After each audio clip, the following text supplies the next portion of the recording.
Isa po ko sa inyong masugid na tagapakinig at taga-suporta sa inyong mga YouTube channel. Ngayon pa lamang po, nagpapasalamat na po ako sa pagpili sa aking kwento. Itago niyo na lamang po ako sa pangalang Igra. Ang kwento pong ito ay nangyari nung ako ay 25 taong gulang pa lamang. Sa mga panahon na yon, si tatay at lolo na lamang po ang aking kasama. Hindi ko inaasahan ang pagsubok na yon. Isang napakabigat at hindi inaasahang pangyayari sa aming buhay. Bagay na kailanman ay hindi ko pinangarap. At ito ang aking kwento. Tay naman, ilang beses ko bang sasabihin na ayaw ko po maging tulad niyo ni Lolo? Bakit po ba pinagpipilitan niyo na lang po palagi sa akin? Ang paghawak po ng itak, pag-uusal na salitang hindi ko naman alam kung anong ibig sabihin. Tay, gusto ko po ng normal na buhay. Intindihin niyo naman po yun, oh. Igra, hindi ba normal ang pamumuhay natin sa tingin mo? Isipin mo nga na mabuti. Ang pamilya natin ang inaasahan ng baryo. Dahil hindi natin alam kung kailan muling aatake ang mga aswang. Tay, napakatagal na po nilang hindi sumasalakay. 10 taong gulang pa lang po ko nung huling sumalakay sila. Simula po nun, wala na din po silang paramdam. Kaya di nyo na po kailangan pang mag-alala dahil sigurado ako na hindi na po babalik ang mga yun. Hindi mo alam ang mangyayari sa inaharap, Igra.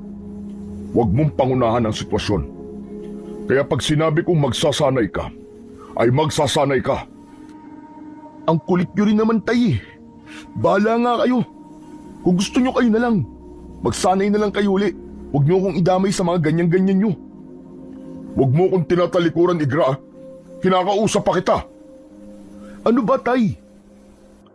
Nagulat na lamang ako nang hawiin ko ang kamay ni tatay. Dahil hindi naman ganun kalakas yun, pero tumilapon siya. Tay, nako! Hindi ko po sinasadya. Bitiwan mo nga ako, Igra. Dahil kaya ko sarili ko. Intindihin niyo na lamang po ako, tay. Ayoko po maging manunugis na tulad niyo ni Lolo. Nire-respeto ko po kayo bilang tatay ko. Ganun na rin po yung trabaho ninyo. Pero sana naman, tay, ako naman ngayon, gusto kong respetuhin niyo rin ang desisyon ko. Ayoko pong maging isang manunugis. Bahala ka, Igra. Pero sigurado ko, darating din ang oras na lalapit at lalapit ka sa akin at tatanggapin ang pagiging kasunod ng yapak ko. Hindi na lamang ako nagsalita. Sa sinabi ni tatay, tumayo siya at naglakad palabas ng aming kubo. Hindi ko naman kagad napansin na pinagmamasdan pala kami ni Lolo Piyong. Ikaw po pala, Lo. Kanina ko pa kayo pinapanood ng tatay mo, Igra. Hindi ko maintindihan kung ano ang hindi mo gusto sa pagiging isang manunugis. Dahil nga dyan ay maraming buhay ang nasasalba niya. Lo, gusto ko na lang po na maging tahimik ang buhay ko eh. Ayoko po yung araw-araw na lang na kailangan po magsanay. Dahil di ka sigurado na may darating at lalabanan ka kung sakali. Ayoko nun, Lo. Tumatanda na po ako. Ang gusto ko maging tahimik ang buhay ko. At pati na rin ang magiging pamilya ko. Naiintindihan naman kita, Apo. Naiintindihan ko mga ibig mo sabihin. Pero wala rin masama kung maaga pa lang magsasanay ka na. Tulad ng sinabi mo, gusto mo ng tahimik na buhay, hindi ba? Pero paano halimbawa, kung darating yung panahon, pamilya mo naman ang mga iba, habang ikaw ay walang kakayahan at walang kaalaman sa pakikipaglaban? Sige, paano mo sila matutulungan? Ewan, hindi ko alam. Saka, sigurado naman ako na di mangyayari yun eh. Hindi ba ilang taon na rin yung dumaan mula nung nawala yung mga aswang na tinutugis ni tatay? Hindi mo ko naiintindihan na po. Ang sabi ko kanina, hindi ba? Paano kung darating ang panahon na pamilya mo naman ang magaganib? Wala akong sinasabi na mangyayari talaga. Gusto ko lang na mapaisip ka dahil para sa iyo din ang gustong mangyari ni Eduardo. Napaisip ako ng mga oras na yon dahil sa mga sinabi ni Lolo. Dahil alam ko naman na hindi malayo na pwede nga na mangyari yon. Kaya naman, imbis na magsalita pa, nagpaalam ako kay Lolo. Nalalabas na muna ako. Nasalubong ko si Tatay nang hindi man lang ako tinitignan.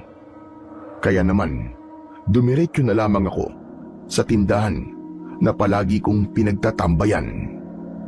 Sa tuwing nag-iisip ako, doon ako pumupunta. Aba, may nakikita yata akong nagmumukmuk ngayon ah.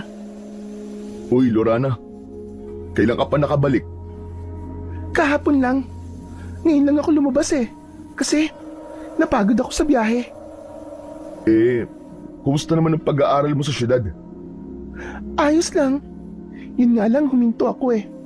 Nagkasakit kasi si nanay. Walang gustong umuwi sa mga ate at kuya ko para mag-alaga kay nanay. Kaya ayun, napilitan akong tumigil. Sayang naman pala kung ganun. Ganun talaga pero ayos lang.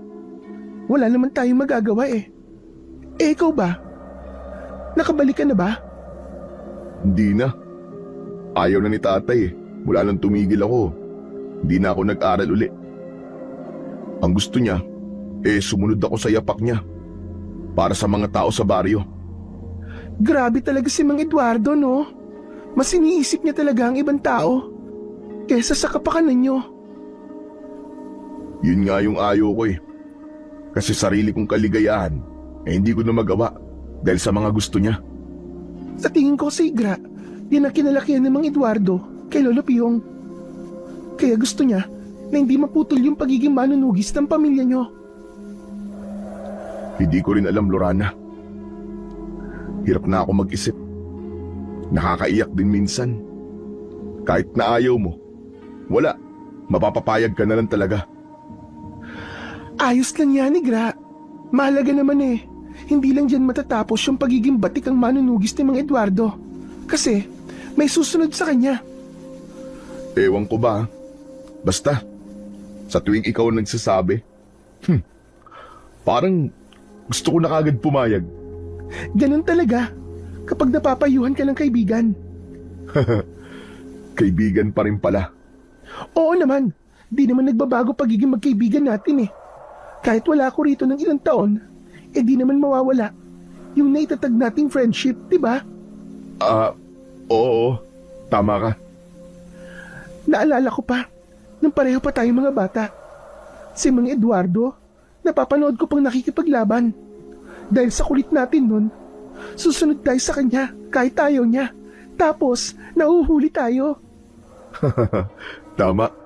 Yung nakipaglaban si Tatay dun sa mga huling aswang na napatay niya. Kasalanan mo yun eh, kung bakit nahuli tayo ni Tatay. Bumahing ka kasi ng napakalakas eh. Hindi ko kasi napigilan nun eh. Hindi ko naman sinasadya. Pero nun, pangarap mo talaga, di ba? Na maging katulad ni Mang Eduardo. Nun yun. Pero tumatanda ang tao. Siyempre, mga bata pa tayo nun eh. Hindi pa talaga natin alam yung mga gusto natin sa buhay. Kaya siguro, ganun yung mga nasabi ko nun. Na gusto ko na maging katulad ako ni Tatay. Bakit hindi mo subukan ngayon? Malay mo pala, ikaw na yung susunod sa yapak ni Mang Eduardo. Sa ngayon, Lorana, pinag-iisipan ko pa. Tapos, doon na lang ako magdidesisyon kapag talagang sigurado na ako. Wala namang masama dun eh. Makakapaghintay naman yan. Support lang naman ako kahit anong desisyon mo eh. Bilang kaibigan mo, nandito lang ako palagi. Tulad pa rin nun. Ngumiti na lang ako sa sinabi ni Lorana dahil hindi ko naman talaga may tatanggi na kahit kaibigan lang ang tingin niya sa akin ay may tinatago kong pagtingin para sa kanya. Mula pa noon hanggang ngayon, ay hindi nagbabago yon. Kumusta ka na pala? Ganun pa rin, ayos lang. Hindi ko na itatanong yun sa'yo. Nakikita ko naman na hindi ka ayos ngayon. Kumusta naman? May nanliligaw na ba sa'yo? Hindi lang manliligaw. Dahil nobyo ko na siya. Binigay lang sa akin yung numero niya sa telepono. At yun, nakapag-usap kami. Ang kaso, 10 taon yung agwat namin. Balak niya nga na magkita kami. Kasi taga dito lang siya sa atin. Ganon? Ano daw ang pangalan niya? Haturo ang pangalan niya. Hindi ko pa siya nakikita sa personal. Pero pakiramdam ko naman, mabait siya. Hindi ko kilala yung Haduro na yan. Saan ba siya nakatira dito? Ang sabi niya sa akin, siya daw ang pinakamayaman dito sa baryo. May sarili daw siyang upuhan dito. Ang sabi niya pa matangkad na lalaki daw siya. Di ba sabi ko sa'yo nung mga bata pa tayo, mas gusto ko yung matatangkad. Ganon? Pero hindi siya pamilyar sa akin. Pero dito sa baryo, may alam akong isang taniman ng upo. At isa sa mga sinabi mo, mayaman nga yung may-ari nun. Pero hindi namin siya nakikitang lumalabas. Ang alam lang namin wala siyang asawa. Pero mayaman talaga siya. Naku, baka siya na nga yun, Igra. Baka siya na talaga ang para sa akin. Nakausap mo lang sa telepono tapos sasabihin mo para sa'yo na. Pambihira na yan.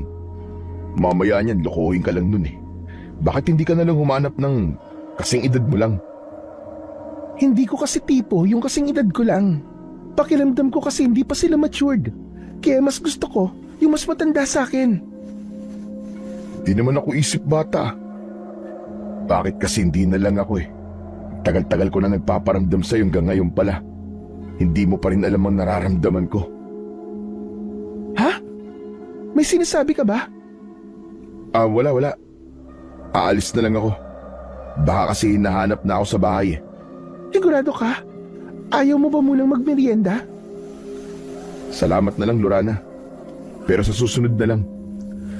Sa susunod samahan mo ko. Pupuntahan natin yung taniman ng upo na sinasabi mo. Tumango na lang ako sa sinabi ni Lorana. Pinakita ko na lang na pumapayag ako. Pagkatapos nun, tumalikod na ako at naglakad pa uwi. Pagdating ko sa bahay, naabutan ko sila tatay na kumakain. Kaya naman, imbis na lumapit ako at kumain na din, nilampasan ko na lang sila at pumasok na sa loob ng aking silid. Ang dami kong iniisip na mga problema. Una, ang kagustuhan ni tatay na sumunod ako bilang manunugis. Pangalawa, ang kaibigan kong babae na simula pa noon ay iniibig ko na. Ay nako, Igra, napakatorpe mo naman. Bakit kasi hindi mo pa sinabi nun na may gusto ka kay Lorane? O ngayon paiyak-iyak ka? Ang sakit, di ba? Kasi yung pinakagusto mong babae, ayun, may gusto na sa iba. Ay nako, kung alam ko lang, noon pa sana sinabi ko na. Bago pa siyang umalis nun, di sana alam niya na ngayon. Ay, ang tanga-tanga mo kasi, Igra. Hindi na ako ulit lumabas para kumain. Sa halip ay humiga na ako at ipinikit ang aking mga mata. Hanggang sa makatulog ako, dinatnan ako ng isang panaginip na hindi ko maintindihan kung ano ang ibig sabihin. Tulad ng isang nilalang na hindi ko masyadong maintindihan ng itsura. Mabalahibo ito at may 2 sungay, mahaba ang buhok at kulay puti ang buong katawan. Kinakausap niya ako at para bang may nakikita kong bagay na mangyayari sa hinaharap. Ngunit hindi ko maintindihan. Hayop na yan. Ano yun? Anong ibig sabihin ng mga yun? Diyos ko naman, hanggang sa panaginip. Problema pa din. Ang bihira talagang buhay to. Tumingin ako sa orasan na nakasabit sa aming dingding at nakita kong 2:00 pa lang ng madaling araw At dahil hindi na ako makabalik sa pagtulog, nagtimpla na lang ako ng kape at umupo sa labas ng bahay. Nakarinig ako ng mahinang sigaw ng hindi ko kilalang boses. Kaya naman nagtaka ako. Grabe naman yun. Napakalakas. 2:00 na gumagawa pa rin ng mahiwaga. Ay nako, di pa nahiya. Akala yata walang taong gising. Hanip rin ah. Hoy, Igra! Bakit nandiyan ka pa? Anong oras na? Lolo naman, natakot po ako sa inyo. Bigla na lang kayong sumusulpot ah. Ano ba kasi ginagawa mo dyan? Sama po kasi ng panaginip ko eh. Nagising po ako bigla, tapos di na po ako makatulog ulit. Ano ba yun na panaginipan mo? Hindi ko nga po maintindihan, Lo eh. Basta ang dami pong dugo sa paligid ko. At ang daming patay. Ang dami ko din po nakitang hindi ko kilalang nilalang. Tapos nakatayo ako habang may hawak na itak sa magkabilaan kong kamay. Sa palagay ko, may mga ibig sabihin yung mga panaginip mo, Apo. Pero wag mo munang intindihin yan. Ang intindihin mo, ang pagdidesisyon mo tungkol sa pagsunod sa tatay mo. Di ko nga po alam, Lolo eh. Kasi nawalan pa ako ng isa pang dahilan para magpatuloy. Anong ibig mo sabihin? Naalala niyo po ba si Lorana? Lorana? Aba, yung kababata mo ba na nag-aral sa syudad?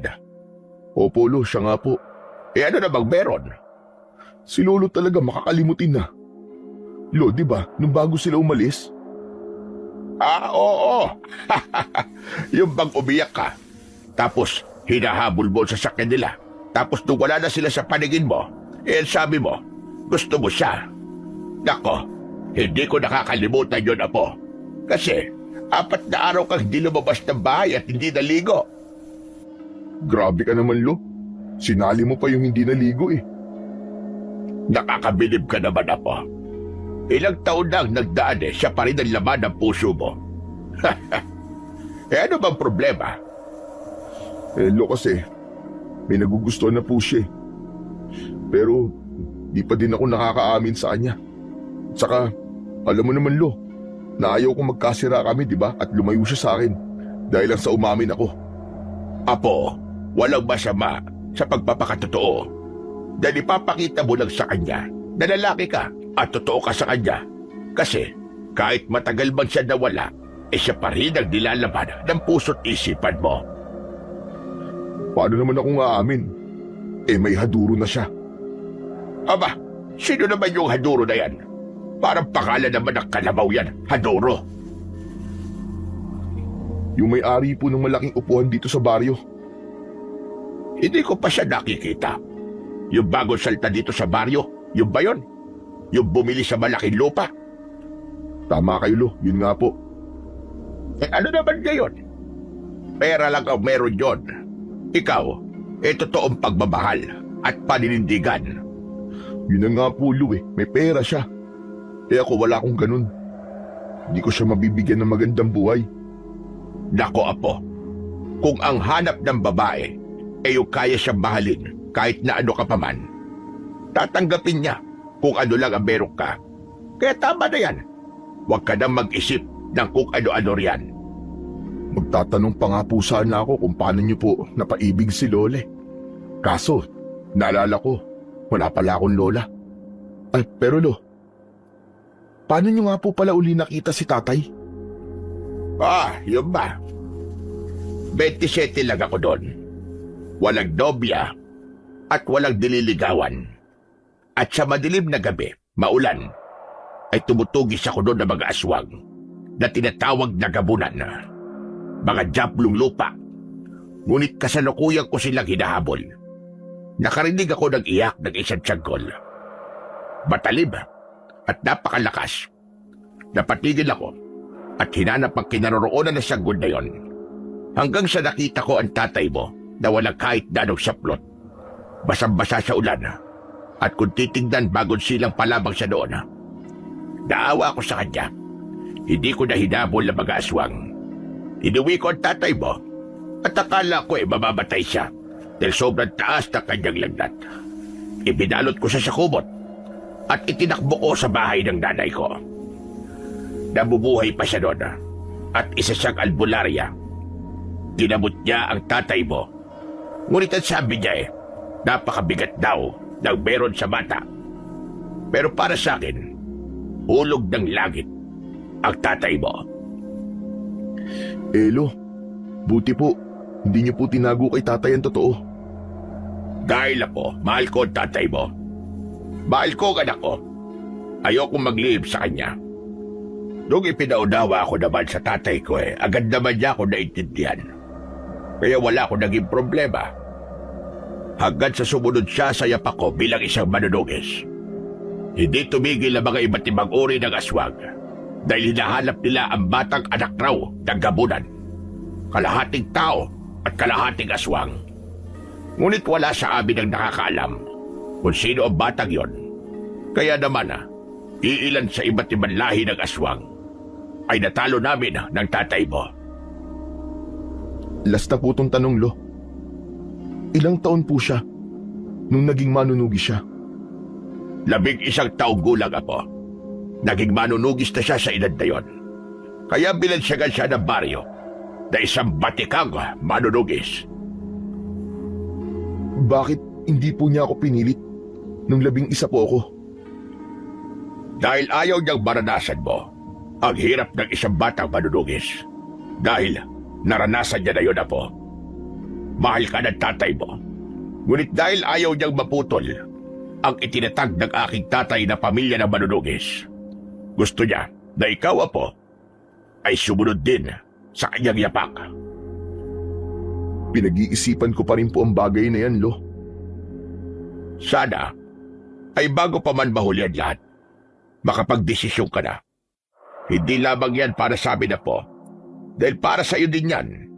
Balang araw may kakayahan ka na protektahan ang sarili mong pamilya. Pagkatapos sabihin yun ni Lolo, ay pumasok na siya sa loob. Sumunod na din ako para matulog, sana uli.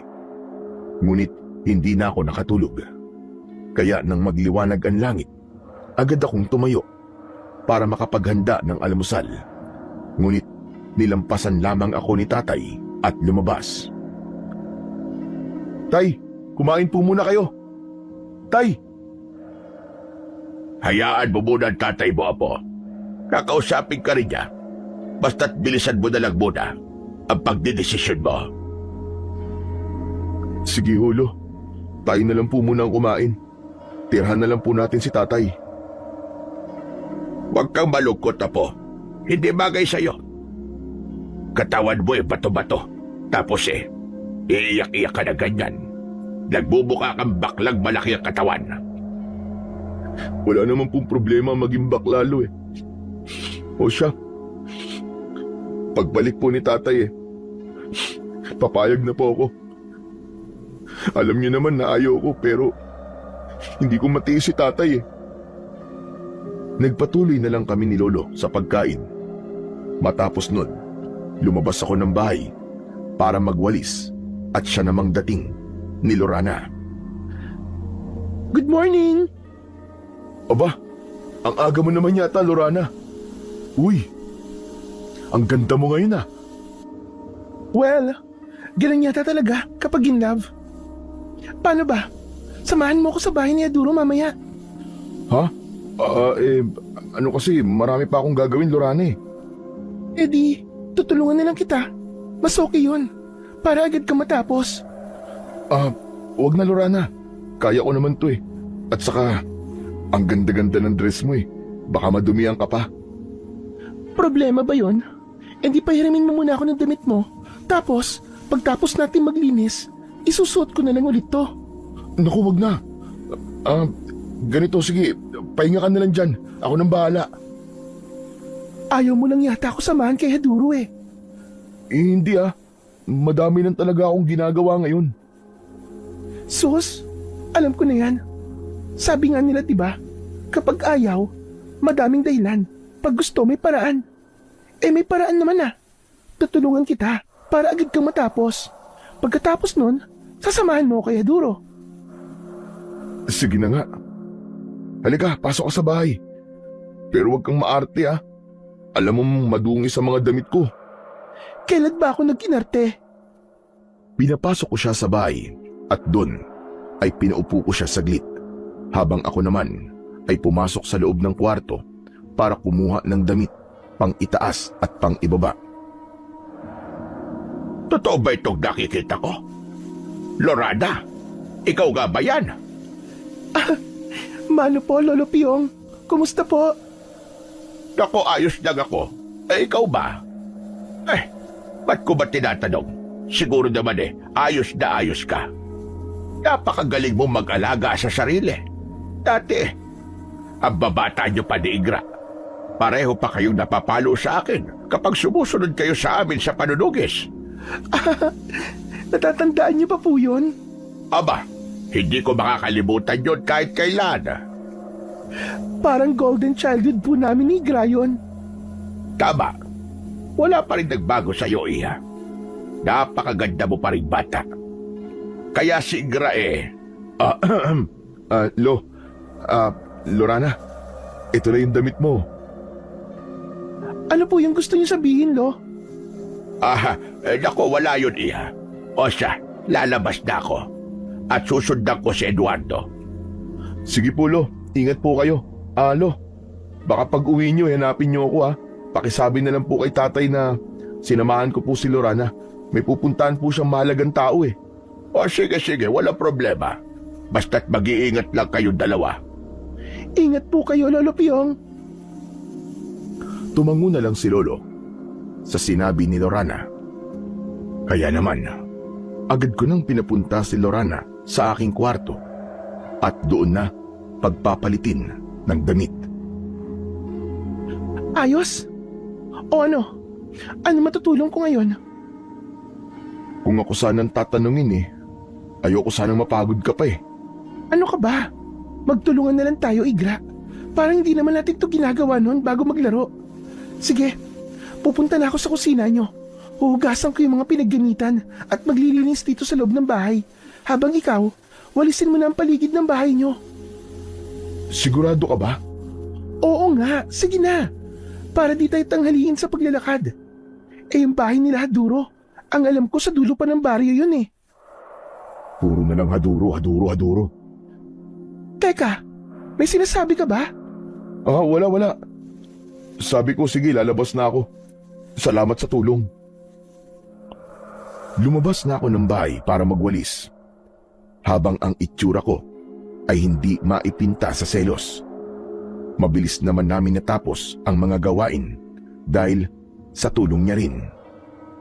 O ano, tara na? Ano pa nga ba? May magagawa pa ba ako? Pero teka, maligo ka muna. Magbihis ka ng maayos. Siyempre, ipapakilala ko yung the best kong kababata. Ikaw lang naman na makikipagkita dun sa Haduro na sinasabi mo eh. Di ko na kailangan mag-ayos. Sige na, Igra.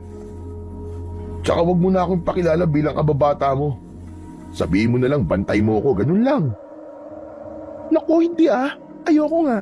Ayokong itanggi ka bilang kaibigan ko. O siya, sige. Hintayin mo lang ako, maliligo lang ako sandali. Ay, nako, ano ba yan? Kaya love kita eh. Ano? Love mo ko? Oo, kasi kaibigan kita. Sige na. Mabilis lang ako. Labag man sa kalooban ko, ay ginawa ko pa rin dahil sa nararamdaman ko para sa kanya at alam ko na hindi niya yon masusuklian dahil kaibigan lang talaga ang tingin niya sa akin. Kaya nang matapos yon ay lumabas na ako at isinara ko ang bahay at sabay naming tinahak ang daan. Medyo malayo din ang aming lalakarin dahil sa dulo pa yon ng baryo. Dapat pala nagbaon tayo ng tubig. Napakainit. Nawala din yan sa isip ko. Kanina bala ko talaga magdala ng tubig eh. Wala pa naman akong perang dala kahit pambili lang sana ng soft drink sa tindahan. Meron ako. Ano? Gusto mo muna magpahinga? Ikaw ba? Kaya mo pa bang maglakad? Kaya pa naman. Kaso, oo na din ako eh. Kaya tara na. Sige, lakad lang tayo ng konti. Ang alam ko may madadaanan tayong tindahan dyan. O sige, sige. At habang naglalakad kami ng aking kababata, naabutan namin sa daan ang tumpukan ng mga tao. Naamoy namin ang umaalingasaw na baho sa paligid. Ano ba yun? Napakabaho! Kaya nga, alam mo yung parang may nabubulok na karne. Ganun na ganun ang amoy. Yun na nga Tapos yung pinagkakaguluhan ng mga tao, ano kaya yun? Lapitan natin. O siya, sige. Lumapit kami sa kumpulan ng mga tao. Hinawakan ko ang kamay ni Lorana at sumiksik sa mga tao. Pagdating namin sa gitna, nakita ko si tatay na nakaupo sa tabi ng isang bangkay ng babaeng hindi na makilala ang muka, habang si Lolo naman ay nakatayo at hindi maipinta ang muka. Tay, Lo, ano po nangyari dito? Mukhang bumalik na ang mga mortal nating kaaway po. Hindi normal ang pagkamatay ng babaeng to, Igra. Lusaw ang mukha niya. Walang lamang loob, walang dugo. Maraming kagat sa buong katawan. At galos na para bang nagpumiglas pa siya. At kung titignan, bago lang to. Siguro, nasa 9 na oras pa lamang. Baka napatay siya ng bandang mga 2:00 ng madaling araw. Paano niyo po nalaman yun, Tay? Kaya nga binansagang batikan na manunugis. Dahil napakagaling ng tatay mo. Kahit ang dahilan ng pagkamatay ng biktima ay kaya niyang alamin at kung anong oras ito napatay sa papamagitan lang ng pagtingin. Ibig niyo po bang sabihin, Lolo Pyong, Mang Eduardo, may mga aswang na naman po sa baryo natin? Tama ka, Iya. Maaaring matagal-tagal na rin silang nagbalik. Ngunit ngayon lamang sila muling umatake. Matitinik ang mga aswang na kalaban natin ngayon. At halata sa bangkay na ito ang paglakas nila. Ngayon, kailangan muling maganda ng baryo. Ganun na rin tayo, Tay. Dahil anumang oras, maaaring maging madugong digmaan to sa pagitan ng mga aswang at manunugis. Teka, Tay. Kailan pong dalawa ni Lolo? Sino pa ba ang aasahan ko, Igra? Ito na ang kinakatakutan ko. Ang pagbabalik nila. Habang ikaw ay hindi pa rin handa. Teka, Tay. Bala ko na nga pong pumayag sa pagsasanay. Kaso, hindi niyo po ako kinausap kanina. Tumayo si tatay at tumingin sa akin. Pagkatapos nun, ay muli siyang humarap sa mga tao. May mga kalalakihan ba dyan? Balutin niyo ang katawan ng babae at dalhin sa malapit na kumbento. Ipatawag niyo rin ang lahat ng mga tao sa baryo. Tignan niyo kung may makakakilala sa babaeng ito. Eduardo, anak, ako na lamang ang kakausap kay Kapitan. At may pagawa na rin ang mga paghahanda ng bawat tao. Kailangan natin na matiyak ang kaligtasan nilang lahat. Sige ho, Tay. Pagkatapos nun, ay kinuha na ng mga tao ang katawan ng biktima. Humarap sa akin si tatay, ngunit napakaseryoso ng mukha nito. Pag-uwi sa bahay, mag-uusap tayo, Igra. Para saan po, Tay? Akala ko ba, pumapayag ka na sa pagsasanay? Ay, oo nga po pala. O siya, sige po, Tay. Siya nga pala, Tay. Si Lorana po. Naalala niyo pa po ba siya? Yung kababata ko? Aba, ikaw na nga ba talaga yan, Lorana? Hindi kita nakilala. Kaya kaninang nagtanong ka hindi kita gaano tinignan dahil akala ko ibang tao ka. Ayos lang po yun, Tio Eduardo. Oh, kumusta ka na pala? Ayos lang po. Ang nanay mo, kumusta siya? May sakit po si nanay ngayon eh. Mataas po ang blood sugar niya. Oh, pasensya ka na. Pakisabi sa kanya na magpagaling siya. Opo, salamat po. Aba, oo nga pala. May lakad ba kayong dalawa ni Igra? Opo, nagpasama po kay Igra. Pupuntahan po namin ang bahay ng nobyo ko. Aba, may nobyo ka na pala. O siya sige. Basta mamaya, Igra ah. Pag uwi mo, mag-uusap tayo. Opo tay, di naman po ako magtatagal dun eh. Kung matagal po si Lorana dun eh, nobyo niya naman yun. Pwede ko po siyang iwanan. O siya sige. Pupunta na rin ako ng kumbento. Mag-iingat kayong dalawa. Naglakad na si tatay habang kami naman ay dumiretso na sa tindahan na madadaanan namin. Doon ay bumili kami ng maiinom at nagpahinga. Grabe, ang tagal ng panahon na nananahimik yung baryo. Tapos, biglang babalik ulit yung mga aswang. Nagkamali nga ako eh. Sabi ko kasi kay tatay na imposible na silang bumalik. Pero ngayon, nambibiktima na naman sila. Nung bata pa tayo, napakatapang natin pero ngayon, 24 na ako. Ngayon ako nakakaramdam ng takot. Ako nga din, Lorane. Takot at galit ang nararamdaman ko. Napakasama nila. Pare-pare tayo may buhay sa mundong to. Pero sila pumapatay ng mga tao. Hindi ba dapat, dahil mas malakas sila sa atin, at may mga kapangyarihan sila, dapat pinoprotektahan nila mas mahina sa kanila? Kaso wala eh. Ginagawa nilang pagkain yung alam nilang mas mahina sa kanila. Ay nako, ewan ko ba? Kung ano na nangyayari sa mundo. Teka, babae yung natagpo ang bangkay, di ba? Oo, bakit? Kanina lang 2:00, nagising ako. Lumabas ako at umupo sa labas. Bago lumabas si Lolo nun, may para akong ungol ng babae na narinig. Anak ng ibig sabihin pala mali yung hinala ako kagabi. Hindi pala milagro yung ginagawa ng babae. Teka, ano ba milagro ang sinasabi mo? Ang hina mo naman, Lorana.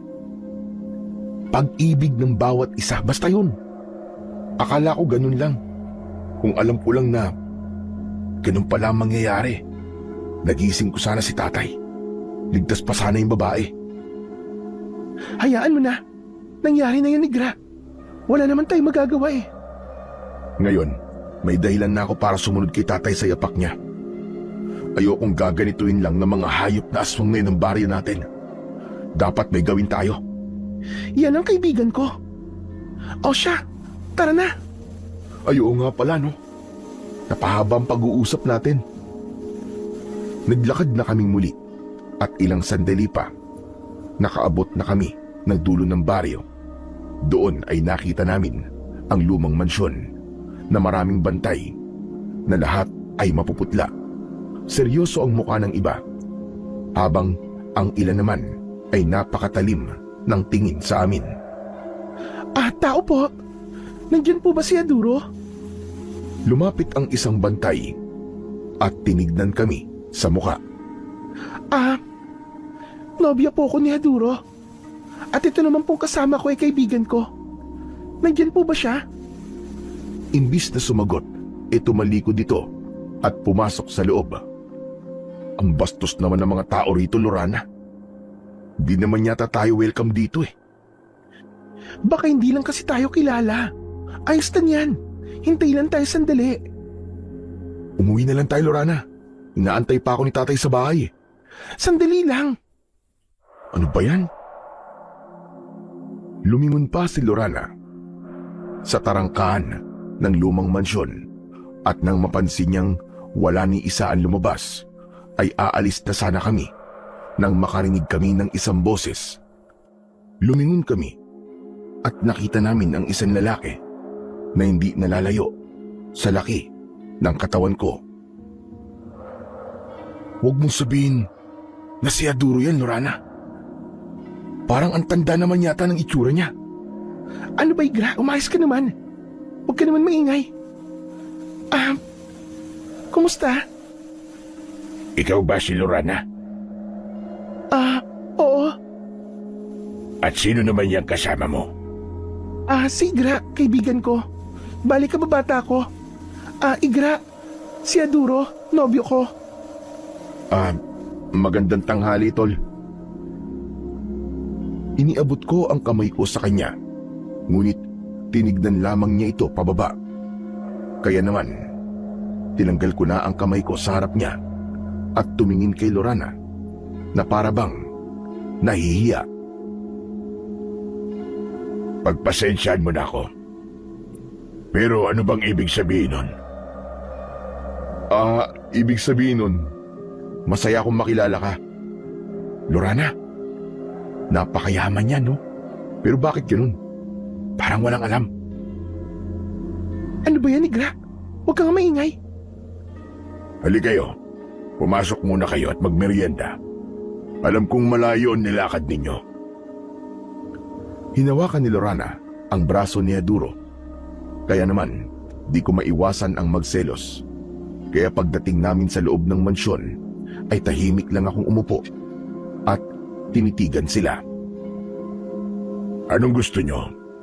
Gusto nyo ba ng maiinom? Tubig lang ang sa akin, Aduro. Sa akin kape. Magkakape ka ng ganitong oras? Napakainit. Para hindi ako antukin. O siya.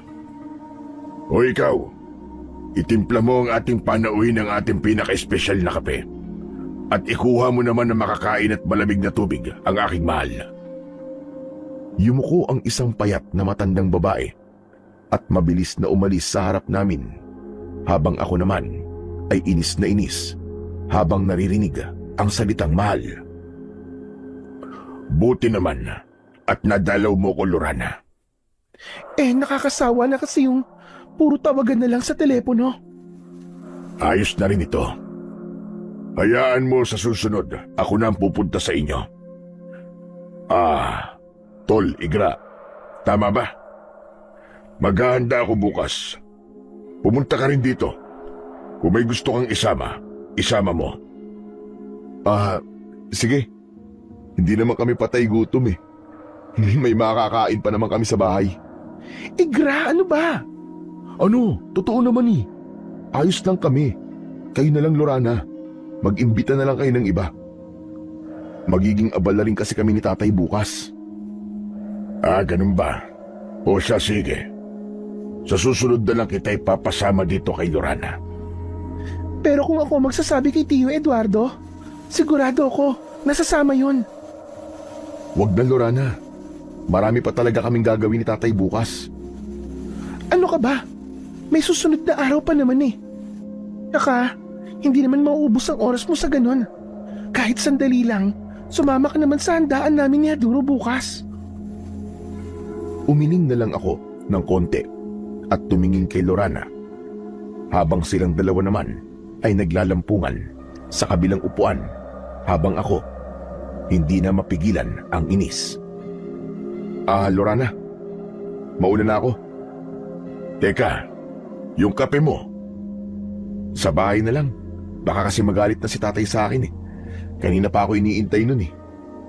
Paano magagalit si Tio Eduardo? Hindi ba nakausap ko naman siya? Huwag ka na muna umalis. Napaka-KJ mo naman.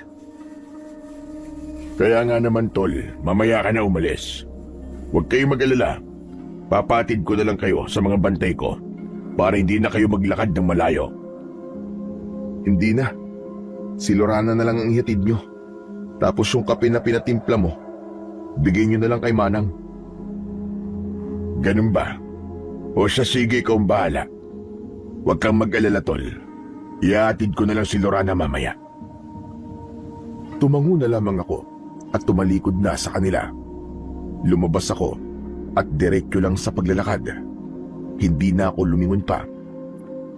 Dahil sa lalim ng aking iniisip, hindi ko na namalayan na napakabilis ko palang nakarating sa amin. Nadatnan ko doon si tatay at si lolo sa may ilalim ng puno namin ng alatiris. Nakaupo sila sa isang mahabang upuan. Oh, nandiyan ka na pala, Igra. Nasaan si Lorana? Nandun po sa nobyo niya. Oh, ba't iniwan mo? Nobyo naman po niya yun, tay. Hindi naman siya siguro pababayaan nun. Kahit napaapo, ikaw yung kasama niya po ba roon? Kaya dapat sabay din kayong uuwi. Nainip na po kasi ako, Lo eh. Teka, Pero bakit ganyan ang itsura mo? Ba't parang nabagsakan ka ng mundo? Wala po, Tay. Wala ba talaga, Apo? Nandito kami ngayon ng tatay mo. Pwede mo sabihin sa amin. May problema ka ba, anak? Umupo ako sa tabi ni na tatay. Doon ay hindi ko na napigilan ang pagluha ko. Totoo ba lalaki ka, anak? Bakit umiiyak ka dyan? Sana nga, Tay. Di na lang ako naging tunay na lalaki. Para hindi ko magawang magkagusto sa sarili kong kaibigan. Ang hirap kasi, Tay. Nakikita ko po sila na masaya habang ako selos na selos sa tabi nila.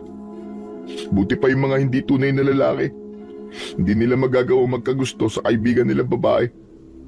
Pero kasi, Tay, mula pa nung mga bata kami, siya na talaga ang gusto ko eh. Ang ibig mo sabihin iniibig mo si Lorana? Opo, Tay. Kaya nung nalaman ko pong may nobyo na siya, gumuho po ang mundo ko. Akala ko ngayong malaki na ako. Kaya ko nang umamin sa kanya pero mali pala. Nung nalaman ko may nobyo na siya, parang biglang umurong ang dila ko eh. At parang ayaw ko nang magpakita sa kanya. Apo, alam mo na wala akong karanasan sa pakikipagdobya. Pero para sa akin, kung iniibig mo talaga si Lorana, huwag mong isipin na makakasira ka sa relasyon nila. Sabihin mo sa kanya ang nararamdaman mo. Magpakatotoo ka. Kahit hindi man niya masuklian ang pagmamahal na ibibigay mo, ang mahalaga, gagaan ang puso mo. Dahil masasabi mo sa kanya na mahal mo siya. Tama ang lolo mo, anak. Alam mo ba, nung nililigawan ko pa ang nanay mo, maliban sa akin, ay may iilan pang kalalakihan na gusto siyang makuha. Ngunit dahil ipinaglaban ko ang pagmamahal ko, ako ang pinili niya. Pero paano po, Tay? Kapag ginawa ko yun, sigurado maaapektuhan po ang relasyon nila.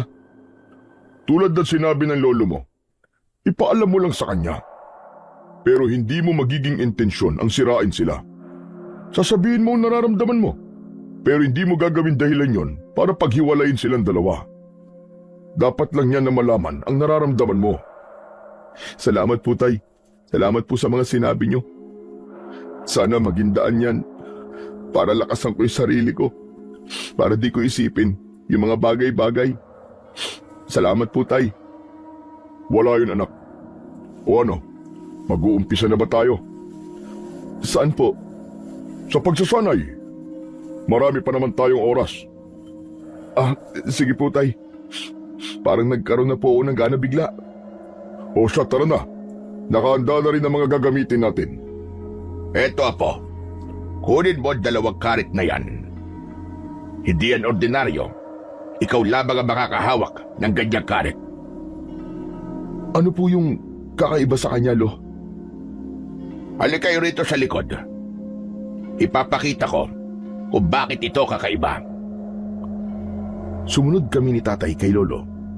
Nadatnan ko roon ang mga nakaayos na puno ng saging, mga lata at iba pang gamit. Hinawakan uli ni Lolo ang karit na may malalaking hawakan.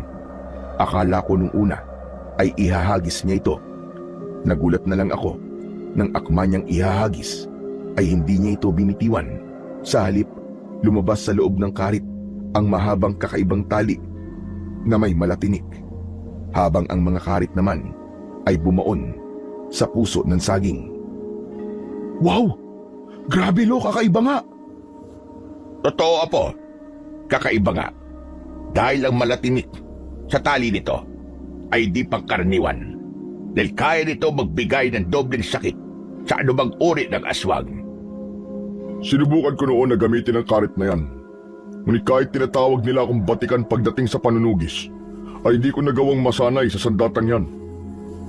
Kaya, Apo, sa'yo namin susubukan at baka sakaling ikaw palang karapat-dapat sa kagamitang ito. Kaya sana ay tanggapin mo, Apo. Wala pong dahilan para tanggihan ko po to. Masaya pa nga po ako natanggapin to eh. At malugod ko pong tinatanggap ang bagay na to. Bilang apo at anak ng mga magagaling na manunugis, wala po akong karapatan na tanggihan to. Maraming salamat po, Lo. O siya, magsasanay ka na ngayon anak kung paano mo gagamitin ang sandatang yan. Habang kami ng lolo mo ay panonoorin ka lang. Tumango ako sa sinabi ni tatay. Lumayo sila sa akin at nag-umpisa na ako sa pagsasanay. Sa paghawak at pagpapagalaw ng maayos ng aking kakaibang karit. Nahirapan din ako sa umpisa. Ngunit napansin ko ang itsura nila lolo nang maayos ko nang naigagalaw ang kakaibang karit. Ano ang ibig sabihin nito? Bakit po, Lo? Hindi ito pangkaraniwan, anak. Dahil agad kang nasanay. Samantalang ako nun, ni konting hampas, ay wala akong matamaan sa karit na yan. Pero ikaw, napakadali mo lang nagagawa. Ang ibig sabihin lang talaga, para talaga sa'yo, ang kambal na karit. Teka, hindi ko po maintindihan eh. Napakadali lang po para sa akin na gamitin to. Lo, tay. Ang ibig sabihin nga lang yan, Apo, ay para talaga sa'yo yan. Kung ganun, anak, bukas ay hasain mo pa ang sarili mo sa paggamit ng dalawang karit na yan. Opo, tay. Masaya din po pala to, no? Medyo nakakalimot po ako ng problema. Pinagmamalaki kita, anak. Isa kang tunay na galing sa dugo ng manunugis. At habang nag-uusap kami nila tatay, narinig namin ang pagtawag ni Lorana. Kaya naman, binitiwan ko muna ang karit sa harap ng pinto ng likod ng bahay namin. At sabay kaming bumalik sa harapan ng bahay. Oh, Lorana, halika kayo rito. Salamat po, Tio Eduardo. Halika rito, mahal. Siya ba ang nobyo mo, ha, Lorana? Opo, Lolo Piong. Mahal, si Lolo Piong at Tio Eduardo, pamilya ng kababata ko. Kumusta ho kayo? Ayos lang naman kami. Halika kayo, doon tayo sa loob ng bahay. Hindi na po, Tio. Dito na lang po kami. Di naman po kami magtatagal. Ihahatid rin po ako ni Haduro sa amin. Ipapakilala ko po siya kay nanay. Habang nagsasalita si Lorana, napansin ko ang mga tingin ni Lolo kay Haduro. Para bang inaalam niya ang pagkatao nito. Ganon din si tatay. Nakataas pa ang isang kilay. Gusto ko lang po sanang imbitahan kayo bukas. Maghahanda po kasi ng konti itong si Haduro. Bilang kinikilala ko na rin po kayong pamilya. Gusto ko po na hindi kayo mawawala sa salo-salo. Sige. Isisingit namin siya sa mga gagawin namin bukas. Salamat po, Tio. Marami rin po kaming iimbitahan bukas. Dahil bukas din po, i-anunsyo po namin yung petsa ng kasal namin ni Haduro. Para kong nabulunan sa sarili kong laway ng mga oras na yon. Nanlaki din ang mga mata ko na tumingin sa dalawang taong kaharap namin. Teka, ang bilis naman yata, Lorana. Kailan lang kayo naging magnobyo, di ba? Oo nga eh. Kaya nga, nakakatuwa sa sandaling yon. Pakiramdam ko matagal na talaga. Minahal ko na siya ng gusto. Kaya, hindi na kami magpapaligoy-ligoy pa. Haharap na kami sa Diyos at mangangako sa harapan niya. Sigurado ka na ba dyan sa desisyon mo, ha, Lorana? Oo naman po, Lo. Wala pong dahilan para maging hindi sigurado. Nakikita ko naman po na mahal din po ako ni Haduro. Dahil po dyan, gusto ko maging espesyal na bisita po kayo. Bukas na lang po namin sasabihin kung kailan yung kasal namin ni Lorana. Nakakagulat man, pero masaya kami para sa inyo. Sana tama ang maging desisyon mong yan, Lorana. Ngumiti na lamang si Lorana sa sinabing yun ni tatay at nagpaalam na silang aalis na. Habang si Haduro naman ay napansin ko pang tinignan kami. Kakaibang nararamdaman ko sa taong yun, Apo. Parang hindi siya ordinaryo. Maaaring aswang siya, tay. Teka lang po, tay. Paano niyo naman po nasabi yun? Hindi pa ako sigurado. Hindi ko naman kasi nakikita ng diretso ang mukha niya. Pero nang minsang magtama ang mga mata namin, nakita ko na baligtad ang refleksyon natin sa mga mata niya. Sana nga ay mali ako ng inaakala ko. Yun din ang nararamdaman ko. Kakaiba ang bumabalot na mabigat na enerhiya sa katawan niya, na para bang may ibig sabihin. Sa loob na lang natin pag-usapan yan. Dumidilim na rin ang paligid. Maghahanda na rin tayo, Tay. Dahil maya-maya lang maglalakad-lakad na tayo para magbantay sa buong baryo. O siya, halina kayo. Pumasok kami habang si tatay naman ay naghanda na sa pagkainan. Pinaupo niya kami ni Lolo. Mabilis naman namin na tinapos ang aming kinakain. At nang mailigpit na ang mga ginamit namin, ay umupo kami uli. Dahil yun ang sinabi ni Lolo. Nararamdaman kong pamilyar ang presensyang yon. Nung haduro na yon, na pinakilala ni Lorana. Napansin ko rin na parang napakatanda ng postura niya. Pero ang itsura niya ay di naangkop. Ano po ang ibig niyo sabihin, Tay? Ilang taon na ba ang haduro na yon? Di ba 24 na po si Lorana? Ang sabi niya matanda lang daw po ng 10 taon si Aduro sa kanya. Tagalaw at pamamaraan niya ng pagtayo, parang hindi ganun na nakikita namin. Basta ang alam ko, kakaiba ang taong yon. Ano pong plano niyo? Tutali, pumayag na rin naman tayo na pumunta ron. Pagkatapos natin maglibot sa umaga, ay dediretso na tayo doon. Tama ang tatay mo. At susubaybayan natin ang bawat galaw niya. Ganon din ang mga kasama niya sa bahay. Kailangan natin malaman ang totoong pagkatao niya.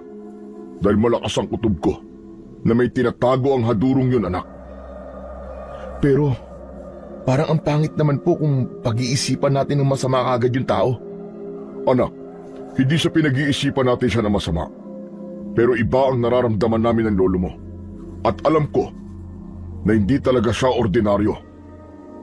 O siya, maganda na kayo. Sasama ka rin ba ngayong gabi, Igra? Dalhin mo sa data mo. Subukan natin ang kakayahan mo ngayong gabi. Sigurado po ba kayo, Lo? Ay, hindi, Igra. Nagbibiro lang ako. Mukha ba akong payaso? Si Lolo talaga, oh. Oo na nga po, kukunin ko lang po sandali yung karit ko sa likod. O sige, ihahanda ko na rin ang itak ko. Tumayo na ako para kunin ang karit kung saan ko to iniwan. Pagkatapos nun, ay babalik na sana ako sa loob nang mapansin ko si Aduro na pauwi na. Ngunit hindi ko mawari ang itsura nito na para bang namumula ang mga mata niya. Napakabilis nitong maglakad hanggang sa nawala ito sa paningin ko, hanggang sa pumasok na ako sa aming bahay. Oh, bakit napakatagal mo naman yata, Igra? Akala namin nadaganan ka na ng karit. Kukunin mo lang yan umabot ka pa ng ilang minuto. Pasensya na po, Tay. May nakita lang po kasi ako O siya, tara na. Baka mahuli pa tayo. At mauna pa ang mga aswang sa mga tao babantayan natin. Sige po. Magpapalit lang po ako ng mahabang pang-ibaba at saka damit na mahaba. Sige, basta bilisan mo lang, Igra. Aabangan ka na lang namin sa labas ng lolo mo. Sige po, Tay. Mabilis lang po ako. Lumabas na sila Lolo, habang ako naman ay mabilis na nagpalit. Paglabas ko ay walang ibang salita at naglakad na kami. Naikot naman namin ang buong baryo at sa awa naman ng Panginoon ay wala kaming nakalabang mga aswang. Kalagitnaan na din ng gabi nang makauwi kami. Hindi na ako naglinis pa ng katawan at agad na akong pumasok sa aking silid. Ngunit hindi ako mapalagay at makatulog dahil sa nakita ko. Hindi rin naman ako sigurado sa nakita ko, kaya hindi ko na lang yun inalala. Inisip ko na lang na baka guni-guni lang din yun. At maya-maya pa ay nakatulog na ako. Nagising na lang ako dahil sa ingay sa labas.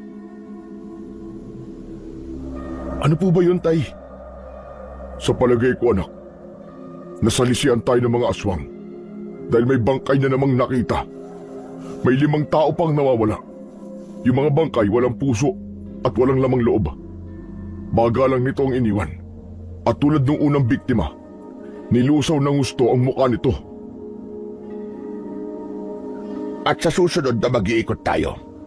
Mula 1:00 ng madaling araw hanggang 4:00 na madaling araw tayo mag-iikot. Dahil nakita namin yung bangkay kanina. Mukhang bago pa. Diyos ko, ano ba yan? Ang aga-aga, napakapangit naman ng balitang yan. Tama ka, anak. At nasisiguro ko na sa tagal nilang pananahimik ay tuluyan na nga silang lumakas. Ang kakaiba pa, may mga tanda ang mga bawat biktima nila. Yun ang paglusaw nila sa mga mukha nito. Kaya Apo, magsanay ka na. Magtimpla ka na ng kape mo at pumunta ka na sa likod. Maaga namin pinalitan ang puno ng saging at inayos ang mga lata. Kami naman ay susunod na uli sa kumbento. Pagbalik namin dito, doon tayo mag-aayos sa pagpunta sa nobyo ni Lorena. Sige po, Lo, masusunod po. Pagbutihan mo, anak. Salamat po, Tay. Gagawin ko po ang makakaya ko para maging mahusay kagad. Hinawakan ni Tatay ang ulo ko at bagyang ginulo ang buhok ko. Sabay nilang ipinasok ang itak sa kanilang mga sakuban at mabilis na lumabas at sumabay sa mga taong maiingay. Habang ako naman ay hindi na nagtimpla ng kape at kinuha ko na kagad ang aking mga karit at pumunta na sa likod para magsanay. Ilang oras din akong nagtagal sa likod hanggang sa naramdaman ko na may ibang presensya sa paligid ko.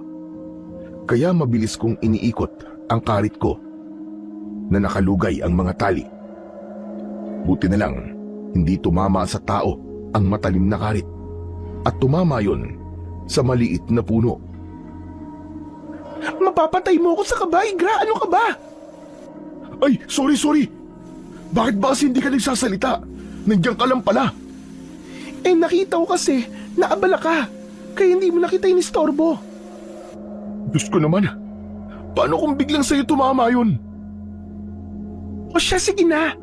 Pasensya na po. Eh, bakit ka pala nandito? Tapos na kasi lahat ng mga niluto eh. Pinatatawag na kay Niaduro. Kaya heto ko, para sunduin kayo. Nila Tio Eduardo at Lolo Piong. Ay, wala pa sila eh. Inaasikaso kasi nila yung bagong bangkay na natagpuan. Tapos baka hihingi sila ng tulong dun sa mga tanod. Nahanapin yung 5 tao pa na nawawala. Grabe. Parang lumalala yata yung patayan ngayon ah. Mas malala pa sa malala. Habang kay Niaduro ayan, kampante at nagawa pang magdesisyon na magpakasal. Eh ano naman, Igra? Eh mahal naman namin yung isa't isa eh.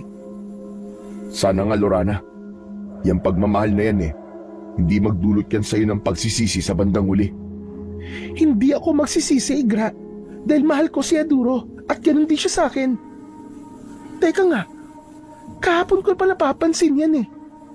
Ayaw mo ba si Aduro para sa akin, ha? Hindi naman sa ganun, Lorana. Iniisip ko lang din ang kapakanan mo. Akma pa sanang magsasalita si Lorana nang marinig namin ang boses ni Tatay. Inayos ko ang 2 kong karit at pumasok na sa loob ng bahay. Napakaaga mo naman yata, Iha. Susunduin ko po sana kayo eh. Magpapahinga lang kami ng konti, Iha. Madami kasi kaming inasikaso. Willing to wait naman po ako, Tio. Gawin niyo lang po ang mga dapat niyong gawin. Hindi ka pa rin nagbabago, Iha. Napakabait mo pa rin. O siya, sige, Igra. Mauna ka ng maligo at susunod kami ng lolo mo. Sige ho, Tay. Mabilis akong naglinis ng katawan. Pagkatapos nun, ay sumunod din ng mabilis sina Lolo at Tatay. Kaya nang matapos sila, hindi na ako ulit kumibo. Sabay-sabay na kaming tinahak ang daan papunta sa mansyon ni Aduro. Pagdating doon, ay pinagsilbihan kami ng mga payat na babae na namumutla. Umupo kami sa mga upuang nasa ilalim na may lamesang may nakalatag na puting tela, habang si Lorana naman ay dumiretso sa harap kung nasaan si Haduro. Magandang araw po sa inyo mga kababaryo. Maraming salamat po sa pagpunta nyo. Kinagagalak ko po kayo na makilalang lahat. Ganun na rin po ang pamilya ng aking magiging asawa na si Lorana. Nandito po kami para i-anunsyo po sa inyo. Sa susunod na buwan na po, 10 ng Hunyo, ay magpapakasal na po kami ni Haduro. At kayo po lahat ay imbitado. Ipinapangako ko po sa inyong lahat na hindi ko po pababayaan ang magandang binibini na nasa aking harap. At makakaasa po kayo na si Lorana ay bibigyan ko ng magandang buhay. At dahil dito po siya lumaki, mga kababaryo, maraming salamat po sa inyo. Nagpapasalamat din po ako sa nanay ko. At ganoon na rin sa aking kababatang si Igra. Dahil po sa suporta na ibinigay niya sa akin mula pa nung mga bata kami. Kaya naman Igra, kahit hindi pa ganong kalalim ang pagkakakilanlan natin sa isa't isa, ikaw ang pinipili ko para maging espesyal na panauhin sa aking kasal. Pinag-usapan na namin ito ni Haduro kaya sana tanggapin mo. Nagpalakpakan ng mga tao sa paligid sa sinabing yon ni na Lorana. Habang ako naman ay hindi naman maintindihan ang sarili na para bang nakaramdam ako ng galit. Ngunit pinigilan ko ito at pinilit na ngumiti. Alam ko na nagulat kayong lahat dahil sa bilis ng mga pangyayari. At alam ko na ganoon din ang nararamdaman mo, Igra. Pero nagpapasalamat pa rin ako dahil nandito ka at sinusuportahan pa rin ako. I love you, my best friend. At makakaasa ka na hindi ko pababayaan ang kaibigan mo hanggang sa huling hininga ko. O siya, yun lang po ang gusto naming sabihin. Ihanda na po sa inyo mga pagkain. Maya-maya pa, nag-umpisa na ngang ilabas ng mga kalalakihan at kababaihan ang mga pagkain at inumin.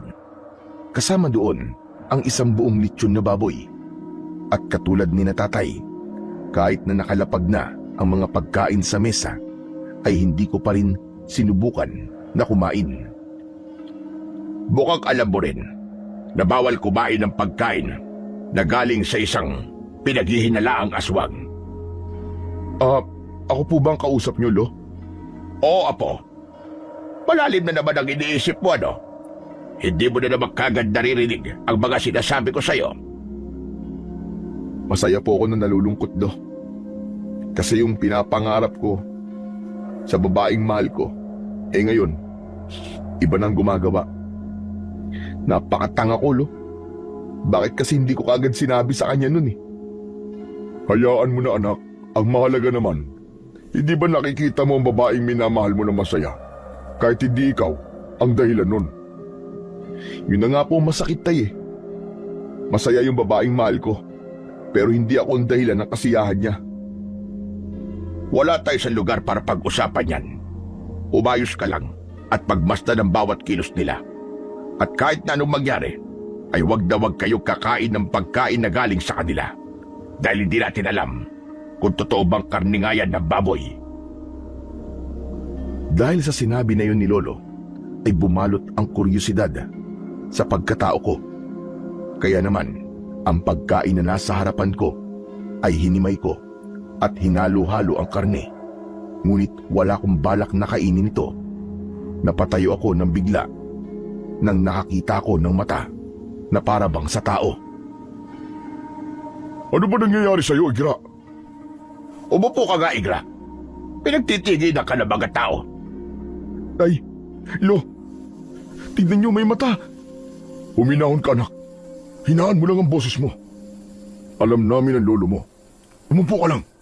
Umakto kang normal. At huwag titingin sa plato. Umupo ako uli. Hindi naman ako napansin ni Haduro. Pagkaupo ko, siya namang dating ni Lorana. Ayos lang po ba kayo dyan? Ikaw, Igra. Ayos lang. Ayos lang kami, Iya. Huwag mo kaming alalahanin. Hindi po yata kayo kumakain. Mangyaring busog pa kasi kami. At saka, nagsasawa na kami sa puro karne na lang. Ganun ba? Teka. Ang tahimik mo yata, Igra. Wala. Gusto ko nang umuwi eh. Hala, bakit naman? Wala namang masaya dito eh. Nakakainip lang. Ikaw naman, Igra, sandali lang to. Matatapos na rin naman eh. Ano pa bang meron? Gusto ko na lang umuwi at magsanay na lang.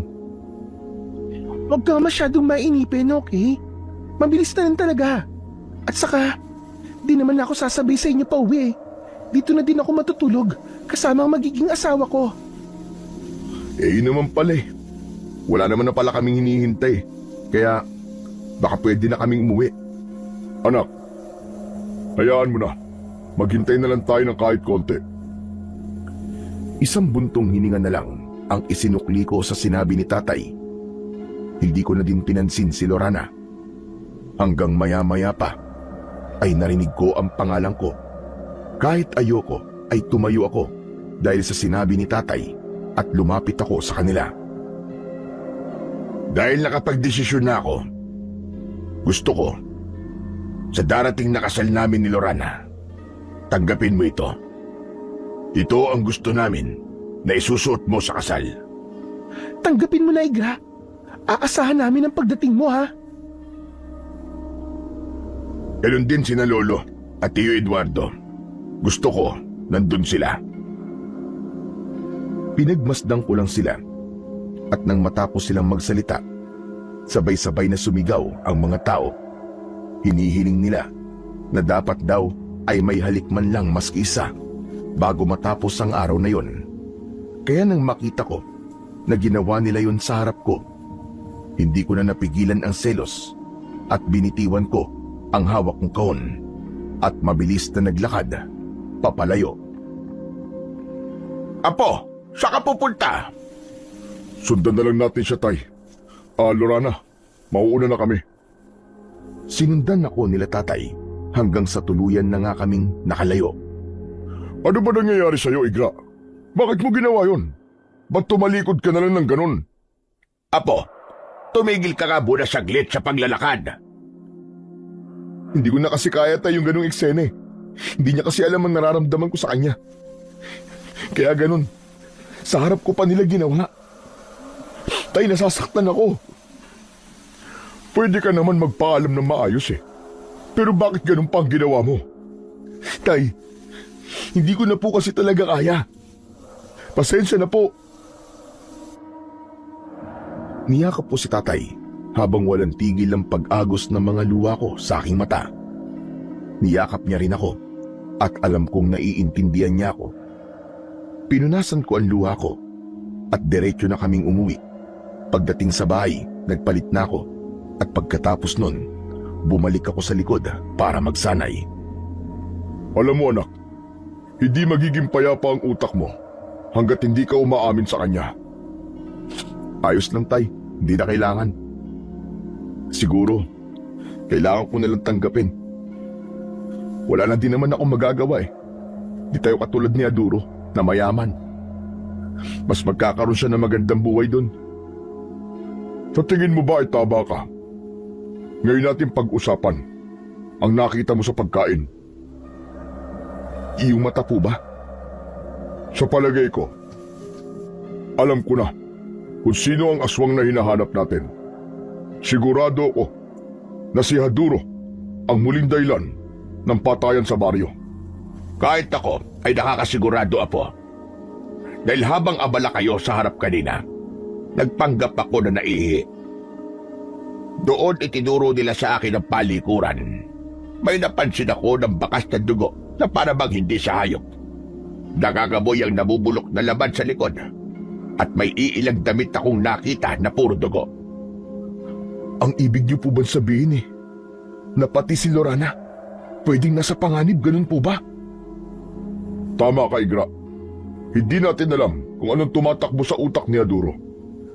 Pero nakakasigurado ko na bago pa dumating ang kanilang kasal, ay may mangyayaring hindi maganda sa kababata mo. Siguro tayo hayaan na lang po natin si Lorana. Baka kasi kapag sinabi ko yun sa kanya, baka mamaya isipin niya sinisiraan ko ang nobyo niya. mas maganda po na wag na lang tayong mangialam. Pero kung mapapatunayan po natin sa mga tao na siya nga nagdudulot ng pinsala sa baryo, doon po tayo aaksyon. Pwede rin ang mga sinabi mo, Igra. Pero dapat, maganda pa rin tayo. Yun lang ang magagawa natin sa ngayon, ang paghahanda. At mamayang gabi, maghihiwa-hiwalay tayo sa pagbabantay. Di tayo titigil hanggat hindi natin natutugis ang aswang na nagbalik. Sige tay, salamat po. Para sa naman, Igra? Sa pag-iintindi niyo po tay. Maraming salamat po kasi kahit ilang beses ko na po kayong tinanggihan nun. Pero ayan po kayo, mas pinili niyo po akong intindihin. Dahil anak kita, mahal kita. At kung alam ko na para sa ikabubuti mo, mas pipiliin ko na ibigay sa iyon. Hindi ka man nagwagi ngayon, anak. May babaeng nag-aantay pa para sa iyo. At siya yung tao na para talaga sa iyo. Siguro nga tay, nasa tamang panahon din. O halika na, kakain na tayo para makatulog na tayo ng konti at makapagpahinga ka na. Dahil mamayang 1:00 na madaling araw, mag-uumpisa na tayo magbantay at tumugis ng mga aswang. Sumunod ako kay tatay. Kaya nang matapos kami kumain, agad na akong nagpahinga. Hanggang sa ginising ako ni Lolo, agad naman akong tumayo. At nakita ko nga sa orasan na 1:00 na ng madaling araw. Kinuha ko ang kambalkarit ko at naghiwa-hiwalay na kami. Kapag kailangan mo ng tulong, anak, sumigaw ka lang. At kung sino malapit sa amin ng lolo mo, agad kaming pupunta. Maliwanag ba? Opo tay, Mag-iingat ka, Apo. kayo din po lo. Tay, mag-iingat po kayo. Kung kailangan niyo din po ng tulong, sigaw lang po kayo. Re-rest back po agad ako. O siya, sige. Basta dito tayo magkikita uli mamaya. Sige po tay, lo, nalakad na po ako. Naglakad na kami, ni na tatay at lolo. Ngunit sa magkakaibang direksyon, umabot na ako malapit sa mansyon ni Lahaduro. Pero hindi na ako tumuloy. Maglalakad sana ako pabalik nang makarinig ako ng iyak ng bata, ng isang babae. Kaya napatakbo ako ng mabilis. Hoy! Mga anak kayo ng diablong buwang! Bitiwan niyo kayo magnanay! Ang sarap ng hawak niyo sa kanila! Ano yan? Mga bagong putahe niyo? Baka gusto niyo mawalan ng panlasa! Nagngisian lang ang mga aswang nakaharap ko. Sinugatan pa nila sa muka ang bata. Ngunit dahil ayaw ko nang madagdagan ang natatamong sugat ng mag-ina, agad na akong kumilos. Hindi ko alam kung saan nanggagaling ang lakas ko ng loob. Pero nagulat na lang ako nang makatalon ako ng sobrang taas at nakontrol ng maayos ang karit na naglalabas ng madaming tinik sa tali. Agad yun na tumama sa aswang, dahilan kaya naputulan ito ng braso. O ano? Sinabi ko naman kasi sa inyo, di ba? Bitiwan niyo pero hindi kayo nakinig. Ang dami niyo ng pinipirwisyong pamilya. Kaya humanda kayo. Dahil di ako naaawa sa mga tulad niyong mas masalog pa sa demonyo. Mabilis kong tinapos ang laban na yon. Pinugutan ko ng ulo ang 2 itim na nilalang at bumalik ako sa lugar kung saan kami magkikita-kita nila tatay. Kasama ko ang mag-ina na muntik nang mabiktima ng mga aswang. Sa susunod po, pag ganitong oras, dapat doble ang seguridad niyo sa inyong bahay. Huwag na kayong lalabas para sa kapakanan niyo din. Sige na, umuwi na kayo at magkandado kayo. Kung maaari, pati mga bintana nyo ay isara nyo na maigi. At kung makakarinig kayo ng mga hindi pangkaraniwang tunog sa labas, ay humanap kayo ng pwesto sa bahay nyo na pwede nyong pagtaguan. Sige o Ali. Bata, mag-iingat kayo ha. Tumango naman ang mag-ina at pag-alis nila ay bigla na lamang akong niyakap ni tatay. Pinagmamalaki kita, anak. Nag-uumpisa ka na sa pagpalit sa pwesto ko. O siya, sige na. Dalhin mo na mga ulo na yan. At bukas, ipapakita natin sa mga tao na kaya pa rin natin silang protektahan sa abot ng ating makakaya. Salamat po, Tay. Paano po? Uwi na po tayo? E ano pa nga ba? Lumampas na tayo sa oras. Magliliwanag na din. Para naman makapagpahinga na tayo ng konti. Sige po, Lo. Tay, tara na po.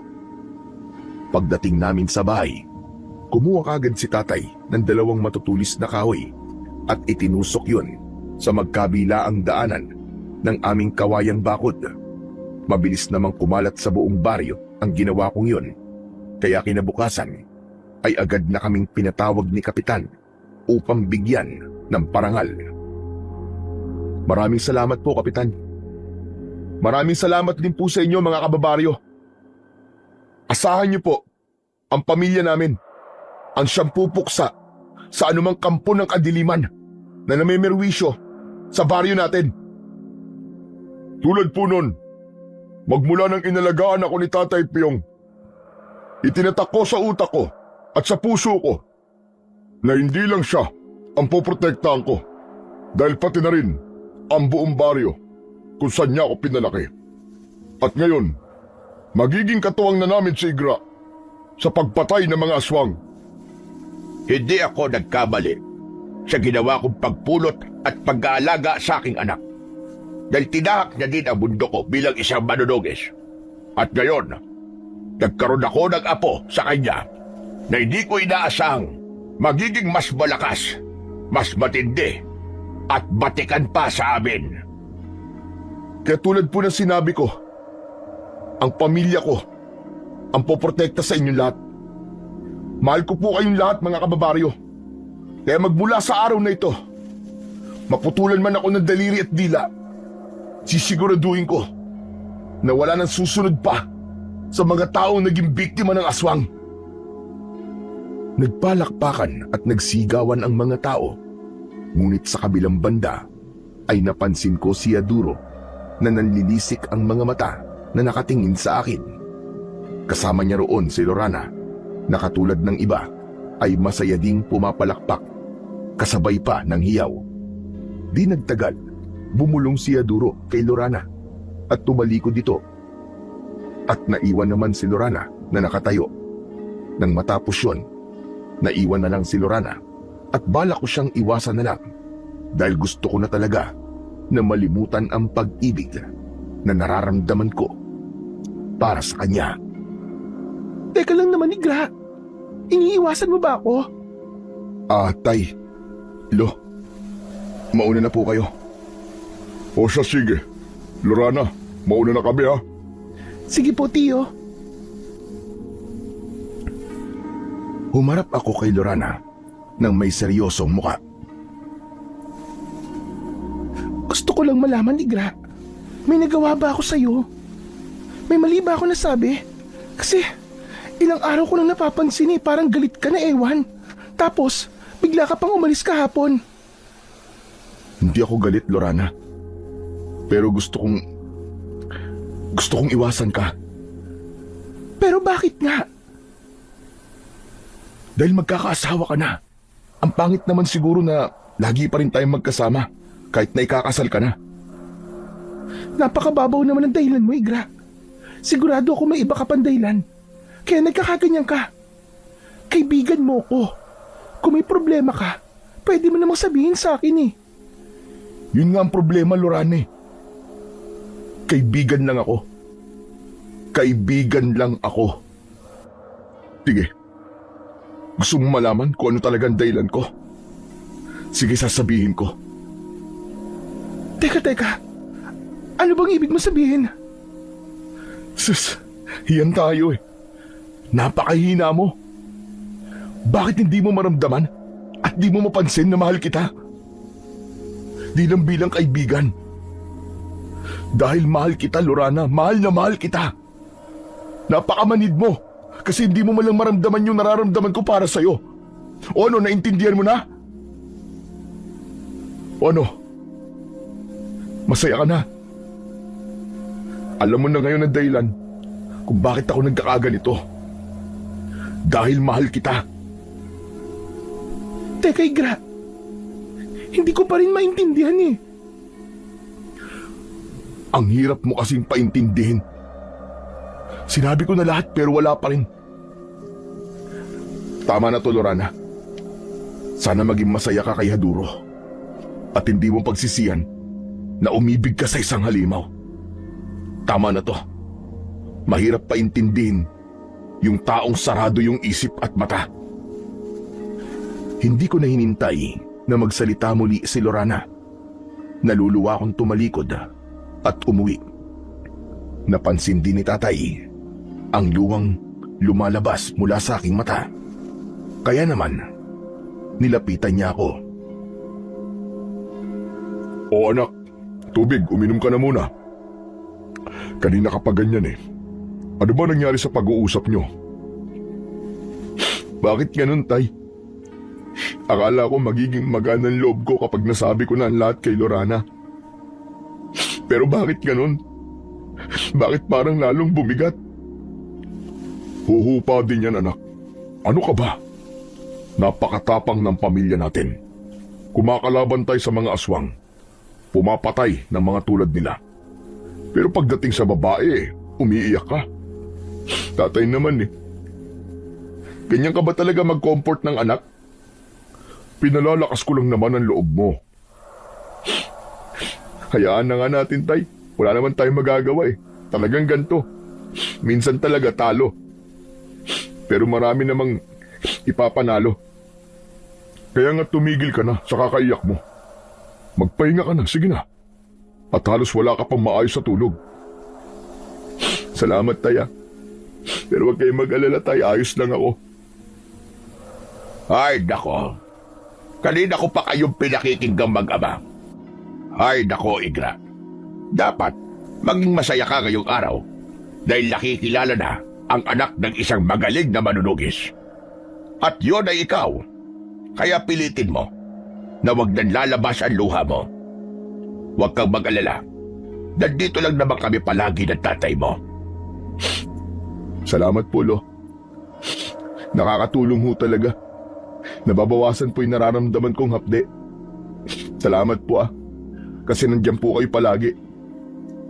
Walang anuman. Basta't para sa iyo, Apo. Ay nako, puro tayo lalaki dito sa bahay. At sino pa ba magdadamayan? Eh di tayo lang. Niyakap po silang dalawa dahil alam ko naman talaga na iniintindi nila ako. At napasulyap ako sa bintana. Napansin ko ang kakaibang panahon. Madilim ang langit at malakas ang hangin. Teka, tay, may bagyo po ba? Bakit mo naman natanong? Eh, bigla po kasing nagbago yung panahon eh. Aba, oo nga no. Hindi maganda ang ibig sabihin ito. Isang babala ito. Ano pong ibig niyo sabihin, Lo? Ang napatay mo kagabi ay hindi ang mismong supremo ng mga aswang.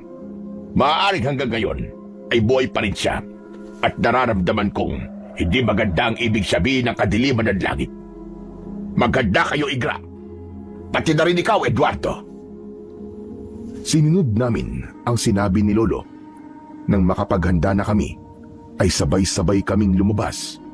Paglabas namin, doon namin narinig ang sigawan ng mga tao.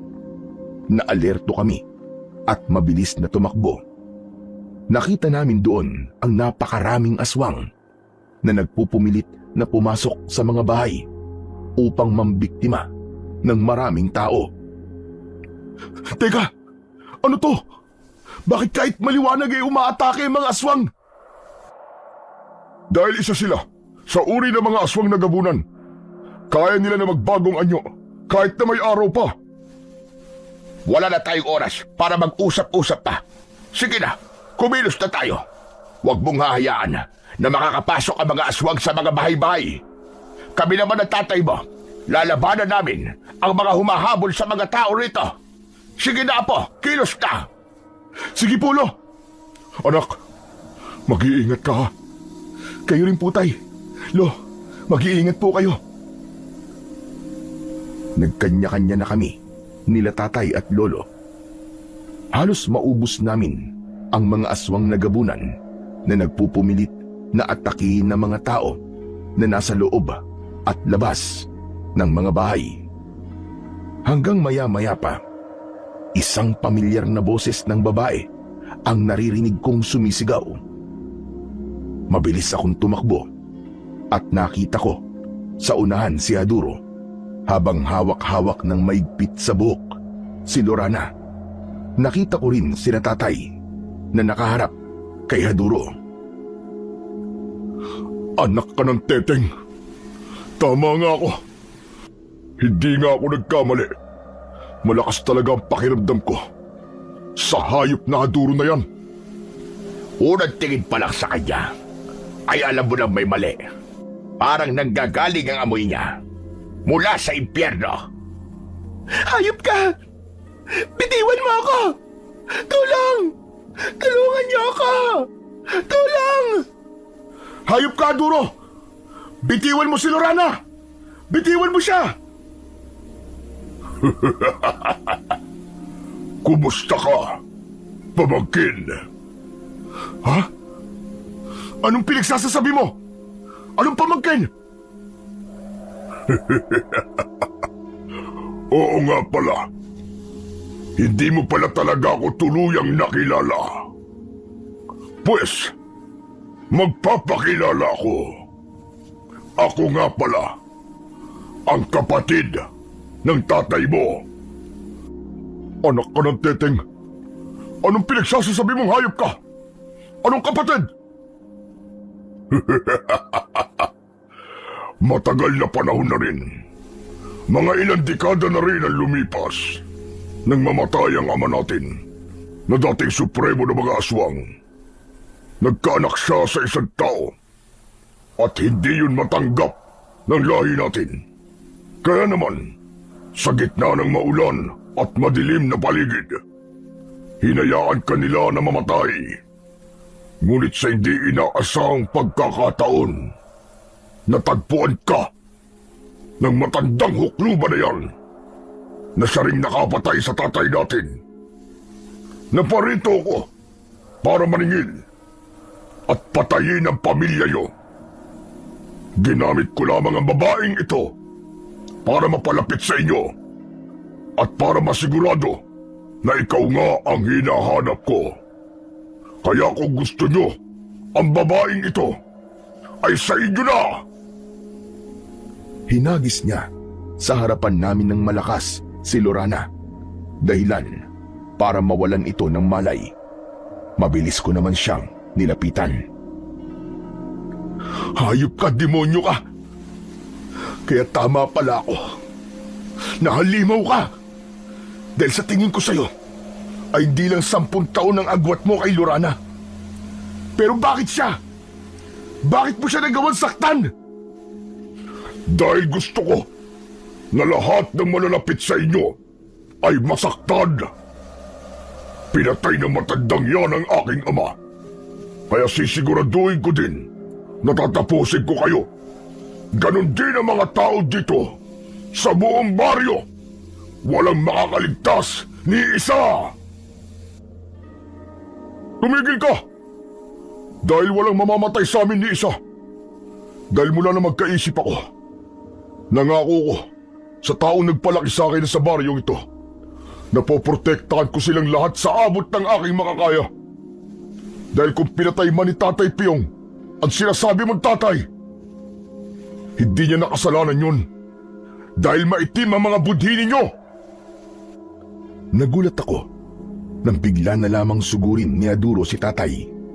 Tinulungan naman ni Lolo si tatay na makipaglaban sa supremo ng mga aswang na si Haduro, habang ako ay binuhat si Lorana at ipinasok sa isang bahay. Pinulot ko ang aking kambal na karit, ngunit walang ibang nasa isip ko kung hindi si Lorana. Pinanood ko lang sila tatay.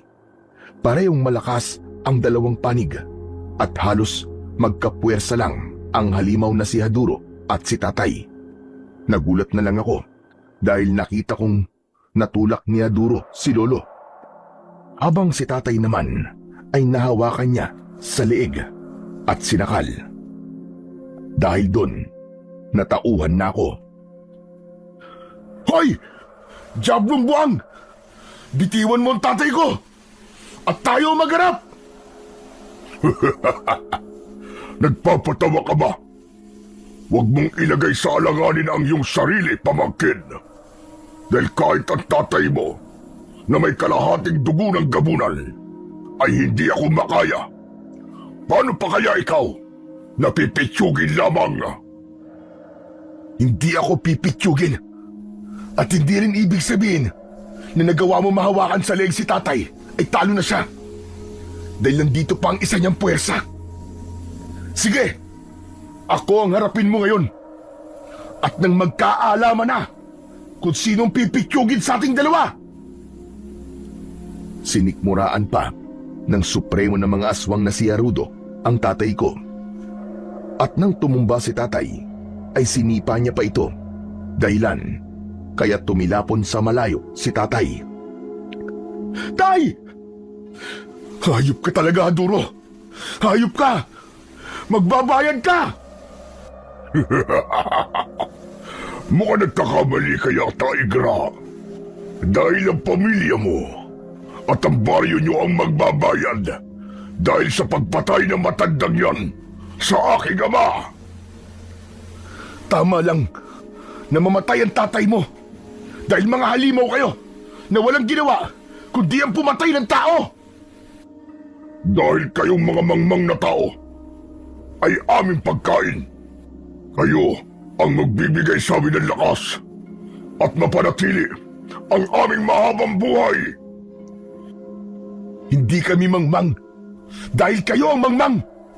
Mga sarili lamang nyo ang iniisip nyo. Kung makapagsalita ka, ay parang napakalinis mo. Hunghang! Dahil sa kalahating gabunan ng tatay mo, ibig sabihin nun, ay meron ka pa ring dugong gabunan. Kaya dawit kayo sa kasalanan ng ating lahi. Nagkakamali ka. Dahil kahit kailan, hindi ko kikilalanin ng mga tulad nyo bilang kalahi namin. Dahil tao kami. Mga tao kami. At hindi katulad yung walang ginawa, kundi ang pumatay. Tumakbo ako ng mabilis at nakipaglaban kay Haduro. Naiwasan niya ang bawat pag-atake ko. Nabigla na lang ako nang mabilis siyang kumilos at mabilis akong natamaan ng malakas na suntok sa aking likuran. Dahilan ng pagbulwak ng pulang likido sa aking bibig. Walang sino sa inyong mga tao ang kakayanin ako. Mamamatay ka na ngayon! Akma na sana niya akong sasaksakin ng kanyang mahahabang kuko na parang patalim. Nang biglang iharang ni tatay ang kanyang itak. Dahilan para mahati sa gitna ang kamay ng aswang. Wala kang karapatang demonyo ka na idampi mo marurumi mong palad sa katawan ng anak ko! Doon ay nakakilos ako. Mabilis akong lumundag ng napakataas at pinakawalan ang tinatagong sandata ng aking karit. Ipinulupot ko sa leeg ng aswang ang malatinik na meron sa sandata ko. Napahawak pa si Aduro sa kanyang leeg, ngunit tumalikod ako at nandilim ang muka. Makiusap! Kadugo mo pa rin ako! Huwag mo akong papatayin! Maawa ka sa akin! Wala akong kadugo na maitim ang budi at mas lalong wala akong kadugo na katulad mong demonyo! Dahil doon, hinila ko nang walang kahirap-hirap ang nakapulupot sa kanyang leeg. Dahilan, kaya gumulong sa sahig ang kanyang ulo. Natapos ang lahat ng yun at lumabas ang lahat ng tao. Patay na ang supremo ng mga aswang na si Haduro. Isinigaw nila ang pangalan ko at ni tatay, ganun din si lolo. Ngunit ang isa sa nagpasaya sa akin nang makita kong may malay na si Lorana at niyakap ako ng maigpit. Doon natapos ang lahat, Sir Blair. Napatunayan ko na kapag mahal mo ang mga tao, ay ipaglalaban mo talaga hanggang sa kahuli-huliang patak ng iyong dugo. Masuklian man o hindi, ay hindi na mahalaga. Basta't masaya pa rin ako dahil nailigtas ko ang buong baryo at ang lahat ng mga taong mahalaga sa akin at minamahal ko. At ngayon, kami ni Lorana ay kasal na. May 4 na anak at ang 2 sa aking mga anak ay may pamilya na, habang ako, si tatay at si Lorana at ang 2 ko pang mga anak ay nagtutulungan sa aming maliit na negosyo. Habang nag-aaral sila, ay tinutulungan nila ako na palaguin pa ang aming tindahan ng mga walis at iba pang mga gamit. Yun lamang po, Sir Blair, at maraming salamat po sa pagpili sa aking kwento. Malugod na gumagalang, Igra. Sa kwentong ating napakinggan, pinatunayan ng binata na sa kabila ng mga sugat, pagsubok at dilim na sumubok at humadlang sa kanilang tadhana, nanindigan si Igra, hindi umatras, hindi nanghina, at hindi binitiwan ang pag-ibig na iningatan niya mula pagkabata. Kahit muntik ng maagaw ng iba at mailayo sa liwanag ang babaeng kanyang minahal, pinatunayan niyang ang tunay na pag-ibig ay hindi sumusuko, bagkus ay lalong tumitibay sa gitna ng panganib. At sa huli, nanaig ang katapatan at katapangan. Nagwagi ang liwanag laban sa kadiliman na pinalakas pa ng pagmamahal. Ang kanilang mga landas na muntik nang magkalayo ay muling pinagtagpo, sapagkat ang pag-ibig na wagas ay laging humahanap ng daan tungo sa wakas na itinadhana. Ang pag-ibig na nagmumula sa katotohanan ay hindi kayang lunurin ng bagyo ni wasakin ng dilim, sapagkat kahit ang buong mundo pa ang humarang, ang wagas